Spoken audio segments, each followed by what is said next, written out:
what little our citizenry asks of those who it pays to watch the state on its behalf, and what little the citizenry itself cares for the state it fuels, and blindly puts into motion.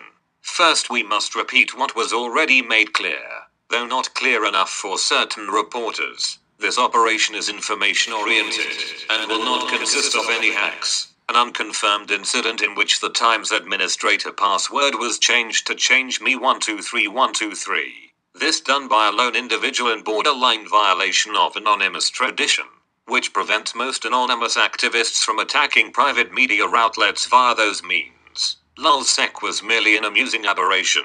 Secondly, we again essay to make clear that this operation is being done in retaliation for the incompetence of several reporters and editors at the New York Times, and specifically those involved in this most recent series of events in August, during which the Trapwire story was misreported and even undersold based apparently on the claims of state officials who are left unnamed and unchallenged. This is not merely bad journalism or a disagreement over what merits coverage. It is another instance in which the Times has used its position in such a way as to confuse the populace, the media, and the officials of the Republic while providing them with undue assurances to the secret dangers we face from a sector whose crimes require shadow and silence. The passing on of unpublished material to the CIA by reporter Mark Marzetti, so far explained only in contradictory and inexplicable terms by two Times officials, is another failure that must not go unnoted, and which we hope to make known to the many as this operation concludes.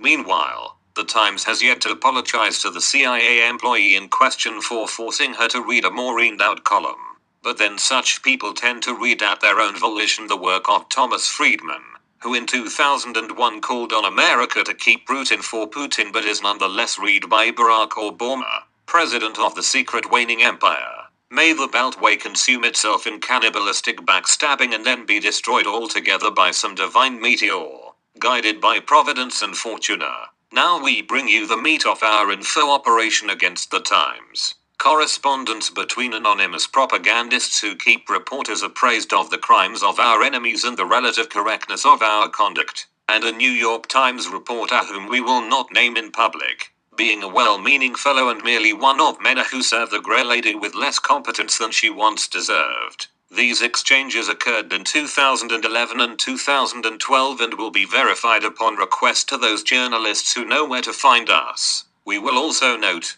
in advance of the made-up assertions that we have come to expect from certain media quarters and will be correcting in a very public manner over the coming weeks, that this same reporter and the Times itself has written extensively about our movement and our work. Some of what has been written has even been without error and managed to focus on key aspects rather than nonsense. Julian Assange, whose bathroom habits were detailed by the net not long ago, must envy us a bit on this point. We are not unhappy simply because the Times does not agree with us about the world and what parts of it merit attention.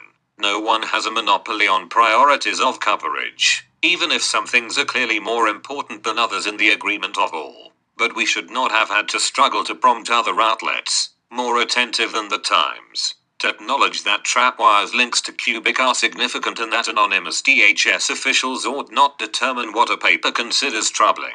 We have other battles to fight. We ask only that the New York Times not add to our workload through its own failures. There are many failures, such as those the Times perpetrated a decade ago at the behest of the disgraced criminal Scooter Libby, have pushed this republic into wars it lacked the focus to win.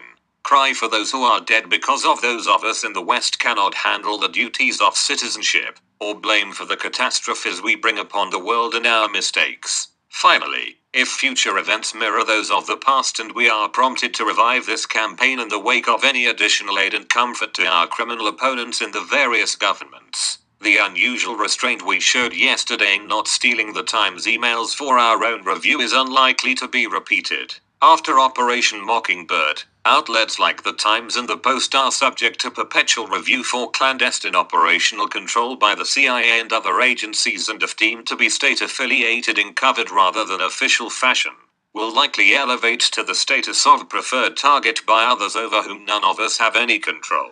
Don't wait. Retaliate. We do not forget. Anonymous.